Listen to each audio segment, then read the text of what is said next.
justice. We want justice. We want justice. We want justice. We want justice. जिंदाबाद जिंदाबाद। Maintaining the entire health centre बस एक doctor की responsibility है बोल के उनको बस सस्पेंड किया गया था और बस यही एक्शन हुई अभी तक।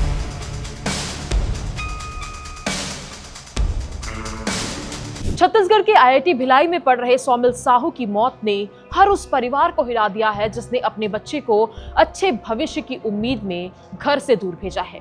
क्या है पूरा मामला और भिलाई में इतना हंगामा क्यों मचा हुआ है, चलिए आपको इस वीडियो में बताते हैं।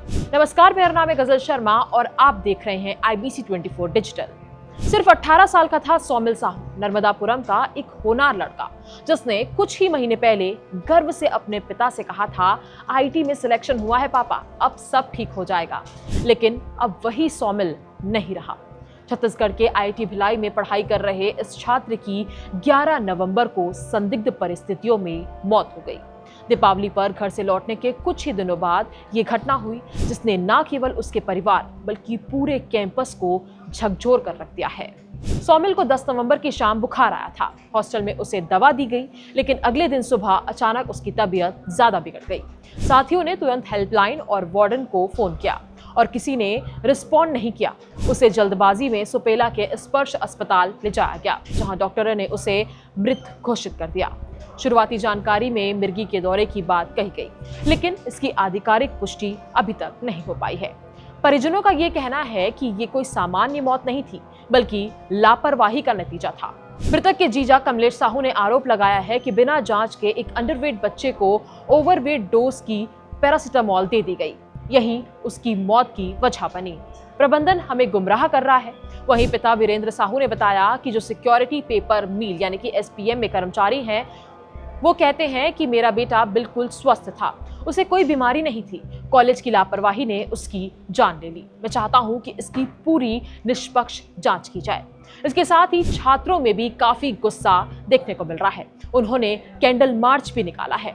चलिए देखते हैं कि छात्रों ने क्या कुछ कहा है। क्या मांग है आप लोगों की? So as you can see हम लोग यहाँ पे कैंडल मार्च कर रहे हैं इन ऑर्डर टू, हमारा एक छात्र अभी हमारे साथ नहीं है, सौमिल साहू, तो उनका डिमाइस हुआ था अनफॉर्चुनेटली ऑन 11 नवंबर। तो हम लोग यहाँ पे एक पीसफुल कैंडल मार्च कर रहे हैं तो to give rest to his soul. तो जैसे कि आप देख सकते हैं हमारी गेट्स वगैरह बंद हैं, हमें बाहर नहीं जाने दे रहे हैं। तो इस बात का हम डिमांड कर रहे हैं कि स्टूडेंट्स का जो बेसिक राइट्स है in order to present our concerns, या फिर अगर हमें इसको पब्लिक व्यू में लाने भी चाह रहे हैं तो इसके प्रति हमें रोका जा रहा है। तो जैसे कि आप देख सकते हैं यहाँ पे विटनेसेस है मेरे साथ जो उस दिन इंसिडेंट पे प्रेजेंट थे, एंड जिस तरीके से हमारा हेल्थ सेंटर में जो लापरवाही हुई है एंड जिस तरीके से हमें ट्रीटमेंट मिला है, जो हम रिपोर्ट करना चाह रहे हैं उसी को हम डिमांड के रूप में हम रखना चाहते हैं कि हमको यहाँ पे प्रॉपर ट्रीटमेंट नहीं दी जा रही है, प्रॉपर फैसिलिटीज़ नहीं दे जा रहे हैं। And a person had to visit, the victim had to visit the health centre 3 times before उनको कहीं और रेफ़र किया गया था या फिर कुछ प्रॉपर केयर उनको मिला। 2 बार के लिए तो उन्हें डॉक्टर अवेलेबल भी नहीं थे यहाँ पे। तो इतना बड़ा इंस्टीट्यूट में हम इतना मेहनत से पढ़ के आ रहे हैं, तो हम एक्सपेक्ट कर रहे हैं कि बेसिक फैसिलिटीज़ हमें मिले जो यहाँ पे हमको नहीं मिल रहा है। तो इसी बात का हमारा मांग है कि इस पे जांच हो एंड वी वांट आंसर। सबसे पहले कि इट्स नॉट दैट हम ये नहीं चाहते कि फ्यूचर में ये होगा, ये तो हमें पता है कि this measures will be taken and have to be taken, but हम ये मेनली ये चाहते हैं कि जो हुआ है एंड जो घटना घटा है, द स्टूडेंट वो हमारे साथ नहीं है एंड वो नहीं लौट आएगा, तो इसके लिए हमको क्यों आंसरेबल नहीं है एंड क्या एक्शन ले जा रही है एंड इतना सरफेस लेवल पे क्यों एक्शन ले जा रही है। द एंटायर थिंग जो भी हुआ था इंसिडेंट, उसके लिए बस एक डॉक्टर को सस्पेंड किया गया और ये बोला गया था हमको कि वो doctor he was responsible for the purchase, quality testing, quality assurance of equipment, maintaining the entire health centre. बस एक डॉक्टर की रिस्पॉन्सिबिलिटी है बोल के उनको बस सस्पेंड किया गया था और बस यही एक्शन हुई है अभी तक, and we have lost the student. इस घटना के बाद छात्रों ने कैंपस में रात भर प्रदर्शन किया और बुधवार शाम कैंडल मार्च निकालने की कोशिश भी की, लेकिन आईआईटी प्रबंधन ने उन्हें गेट पर ही रोक दिया। स्थिति बिगड़ती देख 5 थानों की पुलिस और 150 से ज्यादा जवान मौके पर तैनात कर दिए गए। दुर्ग SSP विजय अग्रवाल खुद कैंपस पहुंचे और स्थिति को संभाला गया। बच्चों की ये मांग है कि इस पूरी डेथ पे सही इन्वेस्टिगेशन हो, तो हम लोगों ने उनका आश्वासन दे दिया है और प्लस पर्सनल एडमिनिस्ट्रेशन यहाँ का जो है मेडिकल फैसिलिटीज़ को लेकर के, चूँकि बाहर बाहर से बच्चे आए हुए हैं और मेडिकल फैसिलिटीज़ बहुत कम है यहाँ पे। जैसे एक एम्बुलेंस है, उसकी जगह में 2 एम्बुलेंस होना चाहिए, डॉक्टर 24 घंटे मिलने चाहिए। इस बात की डिमांड बच्चों की थी और उस बात पे डायरेक्टर और उनके बीच में बातचीत कल पूरी रात 3:30 बजे तक चलते रही और आज बच्चों को कल आश्वासन दे दिया गया है कि दूसरी एम्बुलेंस आ गई है, ऐसा कुछ है। और उसके बाद अभी सारी चीज़ें क्लियर हैं।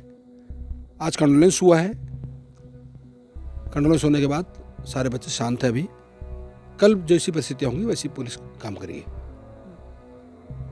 सर क्या पीएम रिपोर्ट आ पाई है? नहीं, पीएम रिपोर्ट पे ये है कि पीएम रिपोर्ट पे विजरा एनालिसिस के लिए भेजा गया है। उस एनालिसिस के बाद ही हम लोग कुछ बात करते हैं।